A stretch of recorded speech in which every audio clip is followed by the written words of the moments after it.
Welcome back, guys. Welcome back to Talking Mental Health. My name is Cody. It's episode 4.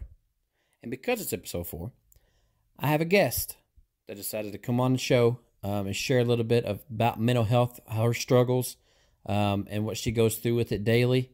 I have a few questions, kind of interview style. I got her a few questions here, and she's going to answer them. And just going to shed a little bit of light on mental health from somebody else's perspective, just to let my viewers, and all my listeners know how difficult it is, and the struggles that I deal with and the struggles that she deals with on the daily. So, her name is Elizabeth, and she'll be on in a little bit. I want to talk about just how hard mental health is. I mean, people deal with it their own ways, but you may be walking down the street and not even know this person is dealing with mental health, not even knowing that this person is dealing with, what they're dealing with. That's why, me personally, I try to keep a good attitude, pretty much all the time. I don't do anything, say anything out of the way to people, just because you never know what they're dealing with. You never know what their battle is. It's crazy to think about.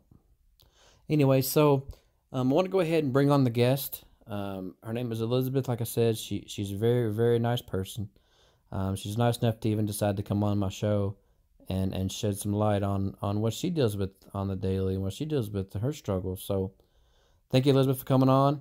I'm going to go ahead and read the questions off to you. And then you answer them, as they come. What is your hardest obstacle when dealing with mental health?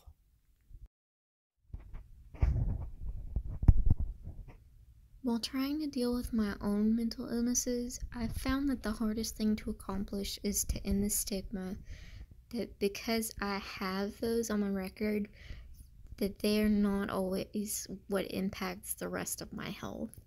I've run into this many times in the medical community, and even just recently had an optometrist blame my mental health causing neurological issues that cause eye pain for me, when it's been documented by my neurologist that it's not psychological.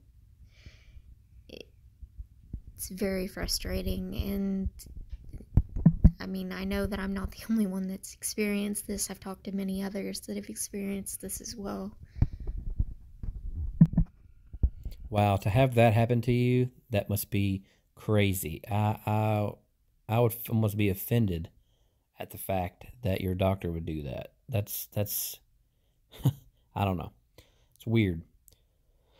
Anyway, thanks for answering that question. Question number 2.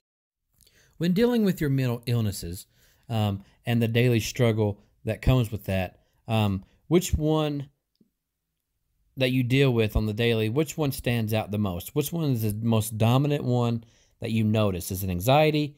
What is it? The viewers and the listeners definitely want to know. I'm diagnosed with PTSD, panic disorder, chronic depression, and anxiety. To try to say that one weighs on me more than the others is difficult. However, I can say that the two more prominent ones that feed on each other are my depression and anxiety. They're more of a vicious cycle that spiral out of control at times and lead more towards my panic disorder and cause me to have panic attacks. Yeah, well, panic attack is definitely a tough one to deal with. I deal with that also. I have anxiety also. So I don't have the PTSD, so that is hard to understand for me. But all the other ones, I can pretty much relate to. Thanks for answering that question, Elizabeth. Now, question number 3. If someone had a mental illness like OCD or bipolar or anxiety, What would you tell them if you had to give them advice or any kind of help? What would you say to them? What I want to tell everybody that is living with any mental illness, whether it be anxiety, bipolar disorder, OCD, anything, is to continue to talk about your disorder and the stigma, because the more that we discuss it, the more we bring awareness to it. The stigma needs to be stopped. A person should go to the doctor if they have a sore throat or a broken bone. We need to work together to encourage others to seek help for their mental illnesses and to never give up. Stand up for the voices that were lost before us so that we may keep one more voice among us. Coming together and ending the stigma is big, because when you think of mental illness, nobody hardly understands it anymore. Like, not even anymore. Nobody really understands it. Nobody cares to understand it. So when somebody has a problem in their life, it's like, kind of deal with it, and that's part of it too for me. It's difficult. Anyway, thank you so much for being on my show, Elizabeth. I really appreciate it. You're the first guest on Talking Mental Health. We're going to cut to a commercial, and we'll be right back to talk more about it. When I get thirsty, and I'm on the road a lot, and I'm at work a lot, so when I get thirsty, and I don't want to buy a pop, I don't want to just drink straight water, I don't want Gatorade, none of that stuff. What I drink Circle. Now you may wonder, what's Circle? It's little cartridges that you get in the mail from drinkcircle.com. And it goes into a little water bottle, and you can adjust the dial on it. You can adjust how much flavor you want in it. It goes from 1 to 8. You can get them in the mail.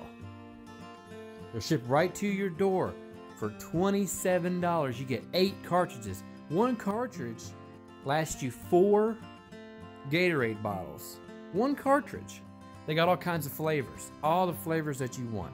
They got the cherries, the orange, the mixed berries, the fruit punch. They got it all. It's great. I love it. I use it every day. So if you go to drinkcircle.com, use my referral link. It's in the description. I make a little money. You get a discount. It works out for the both of us. I really believe in that. Actually, on my channel, youtube.com/chilltube1227, I actually have a review video on it. If you want to know more about that, the link is in the description to that video. Now back to the show. Mental illness, man, it affects so many people. It affects so many people on so many different levels. It's crazy to think about just this. Like I said, the stats on it last week. If the stats on mental health, how many people suffer with that on the daily is ridiculous. So that's why, I wanted to have somebody who deals with it on the daily. I want to have somebody that struggles with mental health. So, and a really good friend of mine, I'm glad she came on. I'm glad she decided that, to support me. I'm glad she decided to shed more light on, the stigma, to shed more light on, the mental health as a whole, the different categories and just different things that she deals with. And, that's why I decided to have her on. And I'm glad she decided to stop by, because, that shines a light. Not only do I deal with it, but she deals with it, and other people deal with it on the daily. It's so crazy to think about. Anyway, I appreciate you all listening for today. It's another short one. I really just wanted to focus on other people this episode. I wanted to shed more light on that. And I'm glad like I said, I'm glad she decided to come on. Anyway, thank you all for listening. Like, share, comment the video, share the video, shed more light on the stigma about mental health. Next week we'll have another guest. Have somebody else lined up, somebody younger that deals with anxiety, because I'm trying to get all the different points, from older to younger. I want to get everybody in between. So thank you a lot, Elizabeth, for coming on. I really do appreciate it. Next week's guest is actually 12 years old. And she deals with anxiety. Believe that. She deals with anxiety. And she deals with depression. She deals with stuff that grown-ups deal with. And she's going to school and trying to deal with her life. And I plan to have her on next week, Monday. Anyway, like I said, thank you all for listening. Like, share, comment. We're trying to shed some light on mental health. Like I said, I'm not a licensed therapist. I just really care.